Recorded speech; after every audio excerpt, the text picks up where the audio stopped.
함께 볼 말씀은 시편 26편 1절에서 7절까지의 말씀입니다.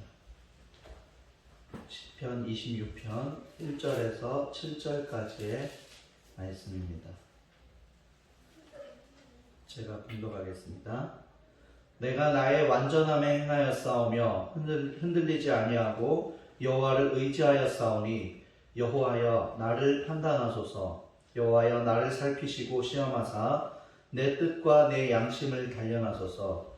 주의 인자하심이 내 복전에 있나이다. 내가 주의 진리 중에 행하여 허망한 사람과 같이 앉지 아니하였사오니 간사한 자와 동행하지도 아니하리이다.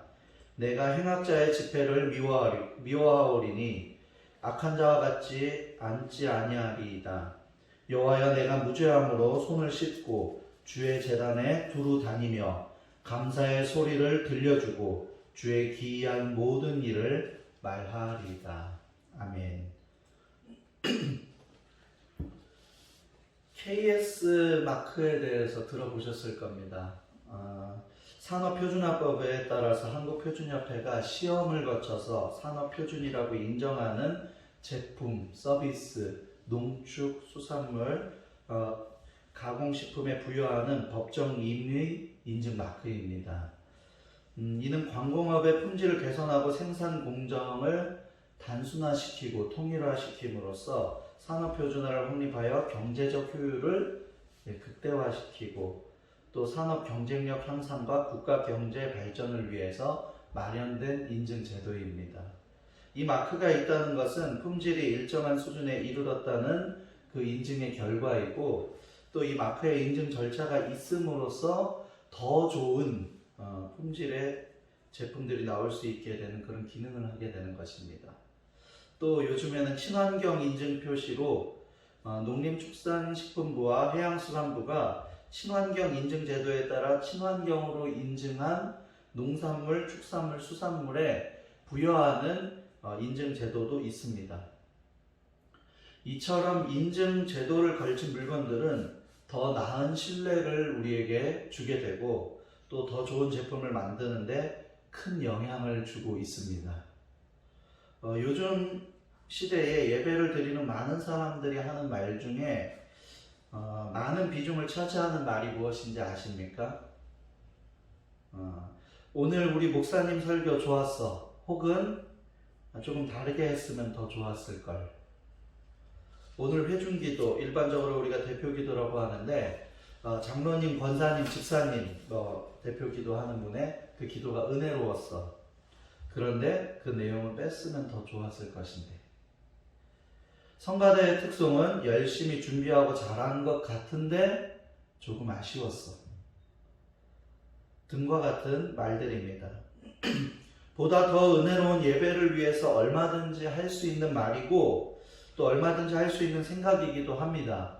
그리고 이러한 피드백들을 통하여 더 건강한 예배와 하나님 중심의 예배를 드릴 수 있게 되는 그러한 경우도 많이 있습니다. 그런데 이러한 모습이 습관이 되고 심해지면 꼭 심사위원처럼 되어가는 경우가 있습니다. 내게 인증이 되어야만 좋은 예배는 아닙니다. KS 마크 친환경 인증 표시를 이야기했었는데 제품은 그것을 인증하는 기관이나 사람이 있을 수 있지만 예배는 그렇지 않습니다. 만약 있다고 하더라도 그것을 좋은 예배라고 말할 수 있는 분은 오직 하나님 한 분밖에 없습니다. 그럼에도 우리는 건강한 예배를 위해서 많은 것을 생각하고 말하고 예배를 위해서 기도하는 것입니다. 하나님께서 더 나은 예배를 위한 생각과 말들을 하나님께 드리는 더 나은 예배를 위한 생각과 말들을 하지 말라는 것이 아닙니다. 다만 먼저 점검해 보아야 하는 것이 있습니다. 말씀을 전하시는 목사님, 기도를 인도하시는 장로님이나 권사님, 집사님, 특송을 하는 일을 판단하기 이전에 하나님께 예배를 드리는 나에 대해서는 어떤 판단을 했는지 한번 돌아봐야 돼요.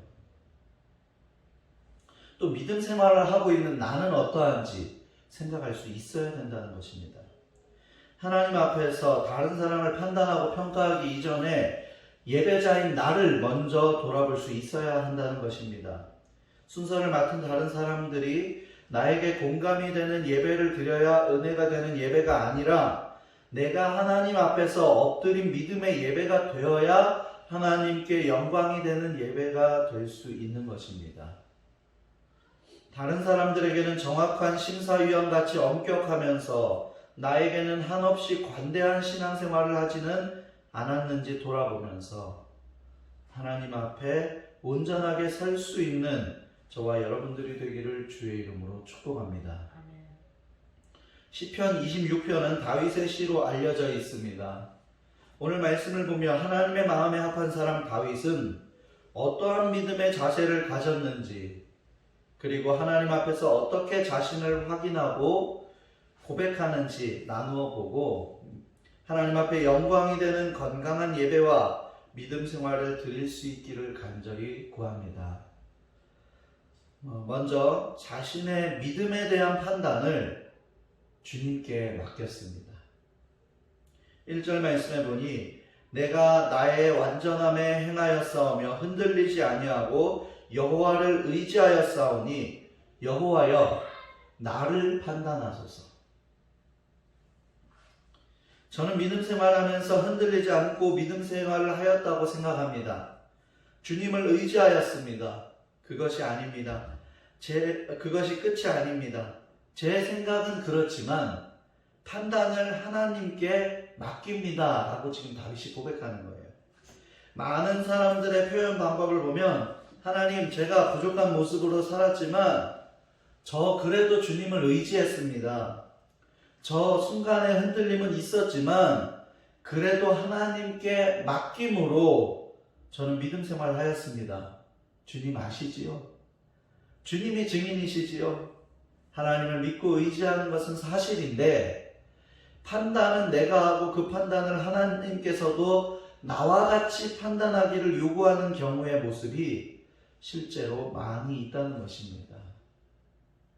저도 비슷한 경험이 최근에도 있었습니다. 5월달 정도인가요? 제가 나름 열심히 살을 빼기 위해서 식단도 조절하고 차도 안 타고 걸어 다니고 엘리베이터도 안 타고 계단을 걸어 다니면서 제가 운동을 했던 적이 있습니다. 그러면 나름 열심히 노력했으니까 살이 빠졌을까요? 안 빠졌을까요? 네. 조금 빠졌어요. 열심히 노력하니까 조금 빠졌더라고요. 빠지기는 했는데 눈에 띄게 빠지지는 않고 조금 빠졌더라고요.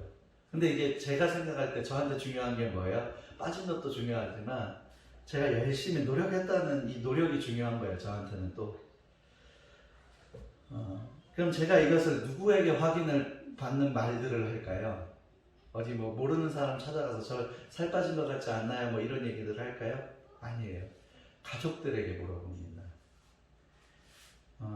제 아내와 두 딸들에게 제가 확인을 받으려고 막 질문을 합니다.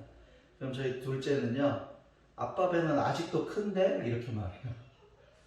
그리고 첫째는요, 말을 이쁘게 잘해요.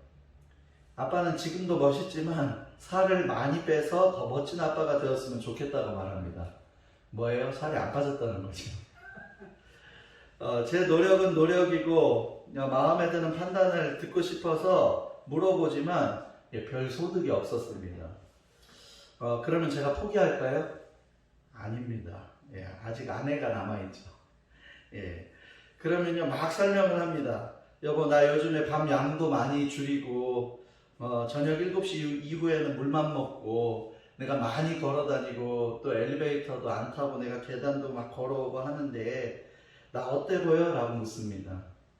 살을 빼기 위해서 내가 노력했다는 설명을 많이 덧붙여서 뭐예요? 판단을 흐리게 만들면서 제가 원하는 판단을 해달라고 제가 지금 요구하는 것이죠. 그런데 우리가 저기요 있잖아요. 정말 사랑스러운 건 사실인데요. 판단을 할 때는요 정확하게 하더라고요. 저보고요 열심히 노력한 것은 알겠는데 안 빠졌대요. 네. 저만 그런 것인지는 모르겠지만 아마도 이와 비슷한 일들이 있었을 것입니다. 내가 원하는 판단이나 결론을 듣고 싶어서 하는 그러한 마음, 그러한 요구, 그게 있을 거예요. 내 노력을 알아달라는 거죠. 내가 이렇게 열심히 했는데 그것에 대해서 알아달라는 거죠. 그러니까 내가 생각하는 판단을 내 귀에 들려달라는 거죠. 사실 판단을 다른 사람한테 맡긴다고 말하면서 사실은요, 판단을 내가 원하는 판단에 결론을 요구할 때가 많이 있다는 것입니다. 그런데 말로만 하나님 여호와여 나를 판단하소서라고 다윗이 고백하는 것이 아니라 2절 말씀 보겠습니다. 여호와여 나를 살피시고 시험하사 내 뜻과 내 양심을 단련하소서. 하나님 저를 살펴보시고 시험해보세요. 그리고 내 뜻과 내 양심이 부족하다고 느끼신다면 저를 단련시켜 주세요라고 말하는 거예요. 그러니까 내가 요구하는 판단을 하나님께서도 그렇게 판단해 주세요라고 말하는 것이 아니라요. 하나님이 보실 때 부족하면 저를 살펴보시고 시험도 해보시고 내 뜻과 양심을 훈련시켜 주시고 단련시켜 주세요. 단련시켜 주세요. 제가 훈련받고 단련되어지겠습니다. 라고 다윗이 고백하는 것입니다. 예를 들어서 예배드리는 자세가 전보다 더 좋아졌다고 해도 오히려 하나님 저를 보고 주님이 판단해 주세요. 저를 살펴보시고 시험해 보세요. 그리고 부족한 부분이 있다면 훈련시켜 주세요. 제가 더 하나님의 뜻을 따르는 믿음의 자녀가 되도록 하겠습니다. 내가 노력하고 나는 잘하고 있으니까가 아니라 주님이 보시기에 부족하면 주님이 훈련시켜 주시면 제가 더욱더 주님의 뜻에 맞추도록 훈련을 받겠다라는 낮은 자의 겸손한 모습이어야 된다는 것입니다. 심사위원이 아니라 훈련을 받는 예배자가 되어야 하는 것입니다. 저 예전에 오디션 프로그램을 아내와 함께 가끔 보았었거든요. 그럼 거기에서요, 오디션 프로그램에 나오는 심사위원들하고요, 훈련을 받는 사람, 트레이닝을 받는 사람은요, 자세가 다르더라고요. 심사위원은요, 그냥 막 평가하는 사람이에요. 이거 고쳤으면 좋겠다, 저거 고쳤으면 좋겠다 말하는 사람이고요. 트레이닝을 받는 사람은 어떤 사람인지 아세요? 네, 알겠습니다. 고치겠습니다. 하고 고치고 훈련받고 고치고 훈련받고 그래서 더 나은 자세로 더 나은 모습으로 나가는 사람이에요. 우리는 심사위원이 아니라 나의 믿음의 고백을, 나의 예배의 모습을, 나의 신앙생활을 주님 앞에서 훈련받아서 더 나은 예배자가 되고자 결단하는 저와 여러분들이 되기를 주의 이름으로 축복합니다. 아멘. 또 하나님께서 원하시는 자리를 구분지어야 합니다. 허망한 자, 헛된 것을 좋아하는 자들과 한 자리에 앉지 않고 간사한 자, 음흉한 자와 동행하지도 않았다라고 고백하고 있습니다. 또 악인들의 모임과 그들의 어울리기를 싫어하고 한 자리에 있지 않았다라고 고백하고 있습니다. 조금 전에 겸손했던 다윗이 갑자기 자신이 의인임을 강조하면서 자신을 드러내는 것이 아닙니다. 이것은 자신이 의인임을 드러내는 것이 아니라 다만 하나님께서 원하시지 않는 자리를 분류하여 하나님의 뜻을 실천했다는 거예요. 우리는 하나님께서 원하시는 것과 원하시지 않는 것을 구별하고 하나님께서 원하시는 자리, 원하시는 것을 택할 수 있어야 합니다. 선택할 수 있어야 돼요.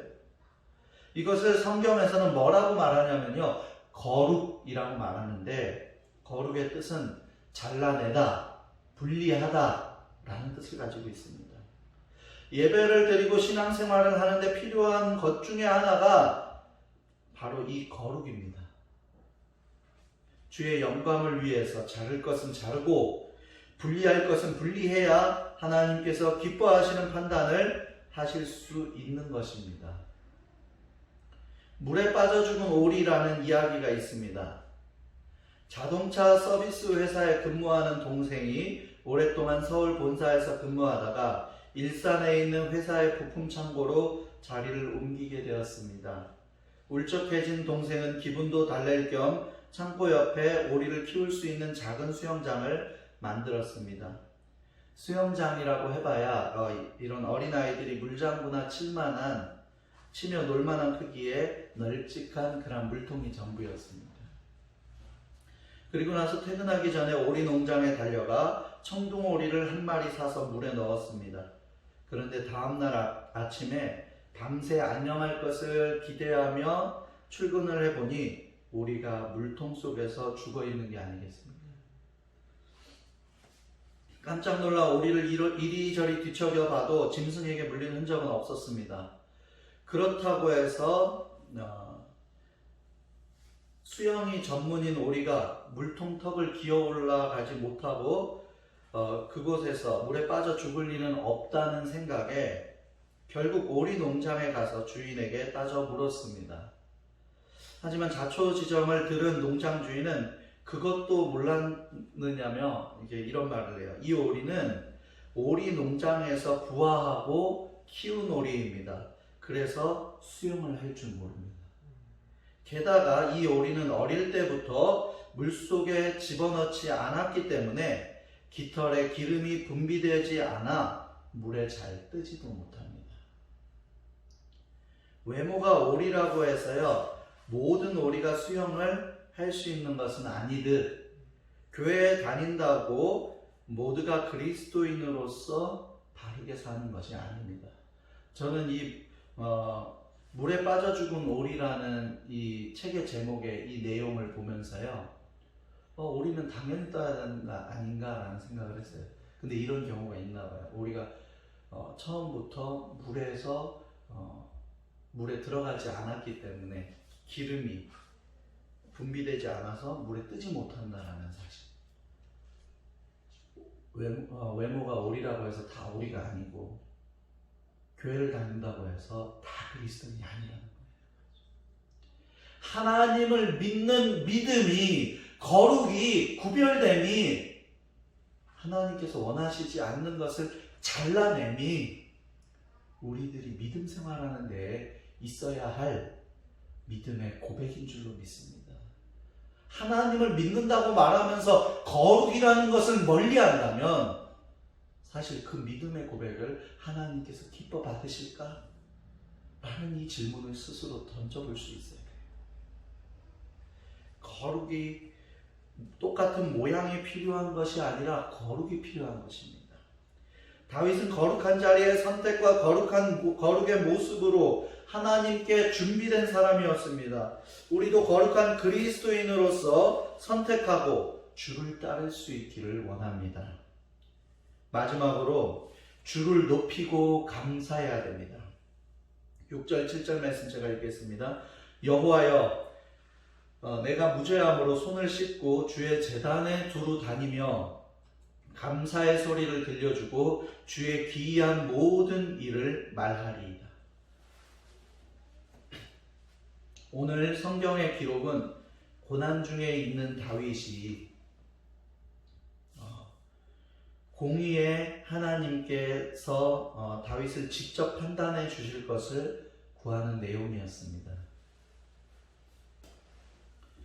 고난 중에 있는 사람이 주의 제단에 열심히 두루 다니며 감사의 이야기를 하고 주님께서 하신 놀라운 일들, 기이한 일들을요 막 전하면서 다니겠다는 거예요.